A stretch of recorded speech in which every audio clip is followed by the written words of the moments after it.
First of all, I want to say thank you for allowing me to come back 2 Sundays in a row. That's a whole lot of Dawson to have to put up with. And so I thank you all. I thank you very much. I want to thank all of the persons who are participating. You only see us, but there's quite a few people in here. We're in here trying to help one another. And so thank you. Thank you very much for this opportunity. And of course, to all who participate in the program, it's just an honor to work with such talented people. So let me begin just like this. Last Sunday was easy to preach because it was Martin Luther King's birthday. All of us should be able to know something about Martin. I mean, that's easy to do. But this Sunday was difficult because I really didn't know what I ought to do. You have a million things that go through your mind, but you never know what to do. And then something came upon me. I have to say came upon me because I don't know if I would have thought of this before. I went to the UUA lectionary.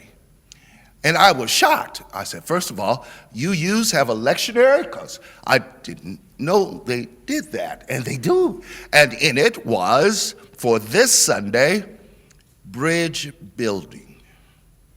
And it captured me. And it said to me in a powerful way, that's what you need to talk about. And so let me do it like this. That we are engaged in dismantling. We're trying to dismantle all of those isms, racism, sexism, homophobia, ageism, on and on and on. And in order to dismantle, we have to do 2 primary things. The first one is that we have to tear down walls. The walls that separate us, the walls that put us at odds with one another, the walls that keep us from benefiting from one another's talent. But the second thing we have to do is that we have to be engaged in the process of building bridges. And in order to build a bridge, the first thing that comes to my mind is, as a preliminary consideration, the first one is where do you want to build it? No one builds without surveying the territory. What population, what group, what person do you want to build a bridge with? Let me be real clear.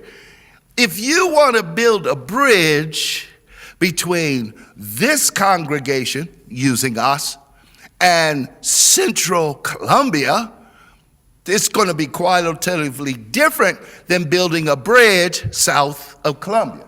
If you want to build a bridge with women, you have to understand that everything is not feminist. There are feminists, there are womanists, and those are very 2 different ideas. You want to build a bridge with the African American community, you got to decide which community, because we're not monolithic, we're not all the same. Well, how do you do that? And who do you want to do it with? So in order to build a bridge, the first thing is you have to decide where the territory is that you want to connect to. How do you do that? Where do you want to be? And the second thing is you have to have the right tools. The same tools you use to tear down walls are not the same tools we use in order to build bridges. My friend Opuku said, I like Opuku. Opuku says, Dawson, if the only tool you have is a hammer, you will treat everything like a nail. You have to have a variety of tools in order to build bridges. You have to have some understanding. You have to have vision. I know it comes from the Judeo-Christian text, but that doesn't mean it's wrong. Where there is no vision, the people perish. You have to be able to see things differently than they are. To build bridge, you got to have understanding. I don't have to be just like you to be with you.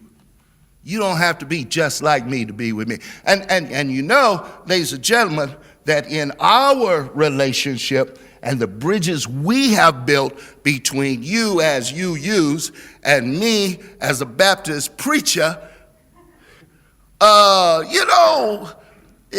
people are curious. How did we do that? Because you know those Baptists, they're hard-headed. They want to fight all the time. They think the only way to multiply is to divide. You know those Baptists, they're judgmental, they're hard-headed, they're doctrine-driven. You know those UUs. It's like herding cats. They all come together in order to argue and disagree and ask more questions than have answers. You know, how do you build bridges between those kind of folk? And look what we've done. And I want to even with claim that our model might be a model for other churches, communities of faith everywhere. How do you build? Can we build a bridge with the Muslim community? May we build a bridge with non-theistic justice fighters? Can we build a bridge with an LGBT community? Can we build bridges with the Jewish community that sometimes still says, in the midst of the horrors they face, Lord, pick another people, because it is too much. You gotta have the right tools. You gotta be willing to count the cost. I'm just about through, but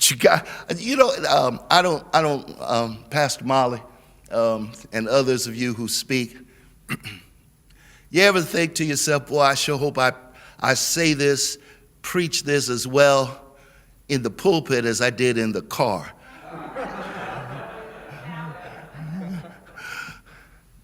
I tried not kneel to preach myself out, but I got happy in the car because I started thinking on my way here to talk to you about bridge building. What is the cost? Look, everybody who engages in something that is important ought to measure the cost. And the cost for building bridges in America today is rejection. If you think everybody's going to receive you because you have a good idea, it's not going to happen. There are some folk, the Nazarene tried to warn us of this. The Nazarene said, listen, there are some people who've been trampled on and beat down and punished and oppressed for so long till the seeds of good news can't penetrate. There are some folk who've been abused for so long. They have a hard time trusting when you say, I want to build a connection with you. There are some folk who have been betrayed so often. Listen, we were all sitting together laughing that Pastor Molly told us we have a live mic, and I said to Gretchen, we're going to have to watch our bad words. Marvin said, make you want to holler, throw up both your hands. When you've had a history, we've all been vaccinated, and all of us in here have had the booster shot, but I'll be honest with you. I was a little hesitant at first because I remember Tuskegee. And when your history, both as a community and personally, when you remember Tuskegee, I remember during Vietnam, when black soldiers were purposely given psychedelic drugs just to see how it would work on them. When you remember about how things have treated you, and how ugly some folk can be. If you're going to be a bridge builder, you got to be willing to be rejected. You got to be lonely sometimes. Isn't it amazing how people always talk the good talk of getting together, but how we frequently don't do it?